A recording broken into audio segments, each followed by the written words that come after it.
श्री स्वामी समर्थ. नमस्कार मंडळी.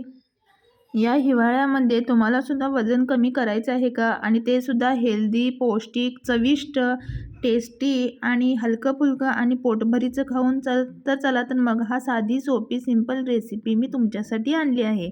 तर हे आहे पालकाचं चविष्ट आणि हलकं-फुलकं असं पौष्टिक असं सूप. तर त्यासाठी ना तुम्ही छान हिरवागार पालक असं स्वच्छ निवडून घ्या, धुवून घ्या. त्यानंतर मग त्याच्यामध्ये ना थोडंसं मिठाचं पाणी घालून तो स्वच्छ पालक धुवून घ्या. कारण काही वेळेला बारीक-बारीक अळ्यासुद्धा त्या पानांना चिकटलेल्या असतात. त्यामुळे तुम्ही 2-3 वेळा मिठाच्या पाण्याने हे चांगलं धुवून घ्या. मग त्याच्यानंतर आपण काय करायचं, थोडा वेळ त्याच्यामध्ये मीठ घालूनसुद्धा ठेवायचं, जेणेकरून त्याचा हिरवा रंगसुद्धा जाणार नाही. मग आपण तूर डाळ, मूग डाळ असं मिक्स करून घेऊया. जर तुम्हाला तूर डाळ आवडत नसेल तर तुम्ही फक्त मूग डाळसुद्धा घेऊ शकता. परंतु मूग डाळ ही कंपल्सरी आहे, कारण मूग डाळ ही पचायला हलकी असते आणि त्याच्यामध्ये जास्त फॅट्ससुद्धा नसतात. आणि मग यासोबतच आपण पालकासोबतच आपण एक टोमॅटो, परत 2-3 हिरव्या मिरच्या आणि आल्याचा तुकडा आणि लसूणसुद्धा आपण यूज करणार आहोत.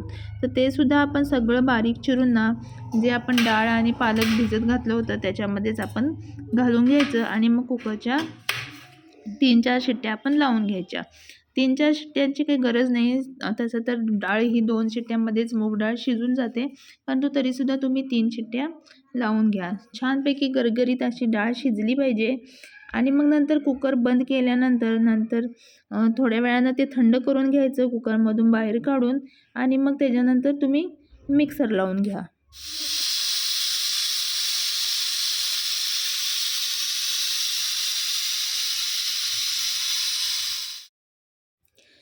तर चला, इथं आपलीसुद्धा डाळ छान गरगरीत शिजलेली आहे. त्याला थंडसुद्धा करून घेऊया आणि आपण थोडंसं पाणी घालून हे सगळं मिक्सरमध्ये वाटून घेऊया, जेणेकरून आपल्या सूपला टेक्स्चर छान होईल आणि डाळ आणि पालक छानपैकी एकत्र मिक्स होऊन जातील.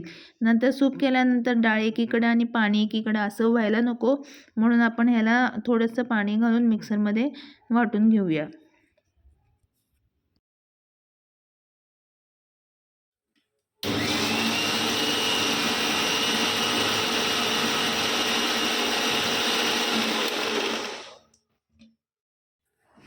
तर बघा, असं फक्त थोडा वेळ 2 मिनिटच फिरवल्यानंतर छान अशी डाळ आणि पालक एकत्र झालेले आहेत. छानपैकी त्यातलं वाटण वाटा. आता आपण फोडणीची तयारी करूया. फोडणीमध्ये तुम्ही तेलाऐवजी ना 1 चमचा तूप वापरला तर आणखी जास्त छान चव येईल.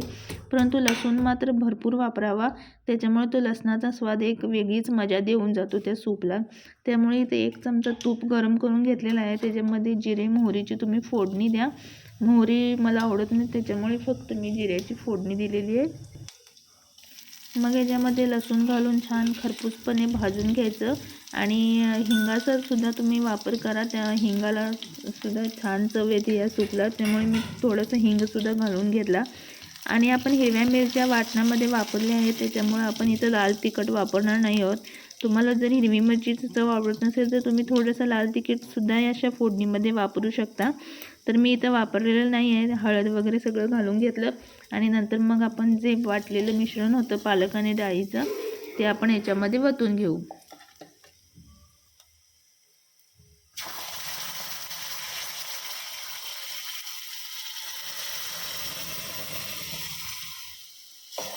तर चला, आपली इथं मस्त खमंग फोडणीसुद्धा बसलेली आहे.